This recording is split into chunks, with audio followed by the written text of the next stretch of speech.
ഓം മഹാശിവസ്വരൂപ യോഗീശ്വരായ നമഃ. എല്ലാവർക്കും നമസ്കാരം. ഞാൻ ഇന്ന് പറയാൻ പോകുന്നത്, നിങ്ങൾ പുനർജന്മത്തിൽ വിശ്വസിക്കുന്നുണ്ടോ?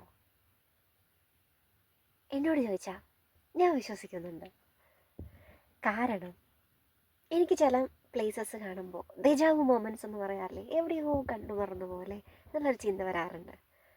പഴനി പോകുമ്പോൾ, എസ്പെഷ്യലി ആയിട്ട് എനിക്ക് പഴനി പോകുമ്പോഴാണ് ഇത് ഞാൻ എവിടെയോ എങ്ങോ കണ്ട് മറന്ന് പോയ ഒരു സ്ഥലമാണല്ലോ എന്ന് എനിക്ക് എപ്പോഴും തോന്നാറുണ്ട്. മുരുകനെ ഞാൻ സ്വപ്നം കാണാറുണ്ട്, പഴനിമലയിൽ നടക്കുന്നതായി സ്വപ്നം കാണാറുണ്ട്, കോലമിടുന്നതായി സ്വപ്നം കാണാറുണ്ട്. ഞാൻ പിന്നെ ഒന്നും കൂടി പറയട്ടെ, ഞാൻ നല്ല അസലായിട്ട് തമിഴ് പറയും. തമിഴ് പറയുക മാത്രമല്ല, എഴുതുകയും ചെയ്യും, വായിക്കുകയും ചെയ്യും. അതെങ്ങനെ? അതെനിക്കറിയില്ല. പക്ഷേ ഞാൻ കുറച്ച് നാൾ തമിഴ്നാട്ടിലിരുന്നിട്ടുണ്ട്, അത് സത്യമാണ്. എന്നാലും ആ ഒരു ടൈം പീരീഡിൽ വളരെ കുറച്ച് കാലത്തിനുള്ളിൽ ആർക്കെങ്കിലും ഇത്ര നന്നായിട്ട് സംസാരിക്കാനും എഴുതാനും പറ്റുമെന്ന് നിങ്ങൾ ചിന്തിക്കുന്നുണ്ടോ? ഞാനൊരു എക്സാമ്പിൾ പറയുകയാണെന്നുണ്ടെങ്കിൽ, നമ്മുടെ മലയാളത്തിലെ അവരുടെ ഫേവറേറ്റായ നിറയെ നല്ല നല്ല കഥാപാത്രങ്ങൾ ചെയ്തിട്ടുള്ള ശ്രീവിദ്യാമ്മ മലയാളിയല്ല എന്നുള്ള കാര്യം നമുക്കറിയാം. പക്ഷെ ശ്രീവിദ്യാമ്മ സ്വന്തം വോയിസിലാണ് എല്ലാ മലയാള സിനിമകൾക്കും ഡബ് ചെയ്തിട്ടുള്ളത്. അതും എത്ര സ്ഫുടമായിട്ട്, നമ്മൾ ഒരു സാധാരണ മലയാളികൾ സംസാരിക്കുന്നത് പോലെയല്ലേ ശ്രീവിദ്യാമ്മ സംസാരിക്കുന്നത്. ഒന്ന് ആലോചിച്ച് നോക്കൂ. അപ്പോൾ പുനർജന്മങ്ങളുണ്ട്.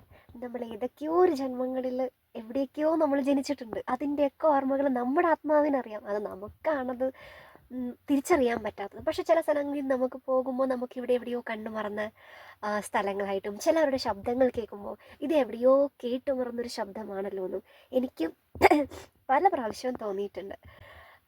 അത് സത്യമായി ഞാൻ പലരോടും അങ്ങനെ ചോദിച്ചിട്ടുണ്ട്. അപ്പം അതിൽ ഒരു തിരുമേനിയുണ്ട്, ആസ്ട്രോളജി നോക്കുന്നത്. അപ്പോൾ അദ്ദേഹത്തിനോട് ഞാൻ പറഞ്ഞിട്ടുണ്ട്, തിരുമേനി താങ്കളുടെ വോയിസ് കേൾക്കുമ്പോൾ എനിക്ക് എവിടെയോ കേട്ട് മറന്നു പോയ ഒരു ഫീലെന്ന്. അപ്പോൾ അദ്ദേഹം ഒരു ആസ്ട്രോളജറാണല്ലോ, അപ്പോൾ ഇതിനെപ്പറ്റിയൊക്കെ നല്ല ധാരണയുള്ളൊരു വ്യക്തിയാണല്ലോ. അപ്പോൾ അദ്ദേഹമാണ് പറഞ്ഞത്, നമ്മൾ കണ്ടുമുട്ടുന്നവരാരും ഈ ജന്മത്തിൽ ചുമ്മാ നമ്മൾ കണ്ടുമുട്ടിയവരല്ല. അവരെ നമ്മൾ ഏതെങ്കിലുമൊക്കെ ജന്മത്തിൽ എവിടെയെങ്കിലെങ്കിലൊക്കെ വെച്ച് കണ്ടുമുട്ടിയവരായിരിക്കും. അപ്പോൾ അവരുടെ ഓർമ്മകൾ നമ്മളിൽ നിന്ന് മായ്ക്കപ്പെടും നമ്മളൊരു ജന്മം തീരുമ്പോൾ. പക്ഷെ അവരുടെ ശബ്ദമോ, എസ്പെഷ്യലി മെയിനായിട്ട് സോൾസിന് നമുക്ക് ഐഡൻറ്റിഫൈ ചെയ്യാൻ പറ്റുന്ന ശബ്ദങ്ങളാണ്.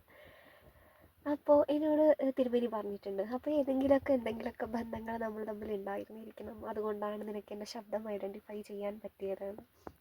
അദ്ദേഹം എൻ്റെ ഒരു ഗുരുതുല്യനാണ്. ഞാൻ അദ്ദേഹം ഈ നിമിഷം ഓർക്കുന്നു. അപ്പോൾ എന്തൊക്കെയാണല്ലേ, ഈ എനർജി വേൾഡിൽ ഇറങ്ങി ചെല്ലണം ഇതിനെപ്പറ്റിയൊക്കെ കൂടുതൽ അറിയാൻ. ഇതിലൊന്നും വിശ്വാസമില്ലാത്തവർ കുറേ പേര് കാണും. പക്ഷേ ഇതെല്ലാം ഉണ്ട്. അത് നിങ്ങൾ എന്ന് തിരിച്ചറിയുന്നുവോ അന്ന് നിങ്ങളുടെ ലൈഫ് മാറും. ഇതിനി ഭൗതികമായിട്ടുള്ള ഈ ജീവിതം, ഈ സാഹചര്യങ്ങൾ, ഇതൊന്നുമല്ല. നമ്മുടെ സോളിൻ്റെ പർപ്പസ് എന്താണ്? നമ്മൾ എവിടെ നിന്ന് വന്നുവോ അവിടെ തന്നെ തിരിച്ചു പോവുക, സൃഷ്ടാവായ ദൈവത്തിൻ്റെ അടുത്തെത്തുക. അതിൻ്റെ ഇടയിൽ പല പല ബുദ്ധിമുട്ടുകളുണ്ടാവും. ബുദ്ധിയോടെ അതിനെ സമീപിച്ചാൽ ബുദ്ധിമുട്ടില്ലാണ്ട് നമുക്ക് ജീവിക്കാം. അപ്പോൾ എല്ലാവർക്കും നല്ലത് മാത്രം വരട്ടെ. ഇനിയൊരു വീഡിയോയുമായി അടുത്തുണ്ടേ കാണാം. ഞാനിപ്പോൾ പ്രസൻറ്റ് ഉള്ളത് മേഘാലയയിലാണ്. അപ്പോൾ ഞങ്ങളുടെ ഷൂട്ടിംഗ് ഓൾമോസ്റ്റ് തീരാറായി.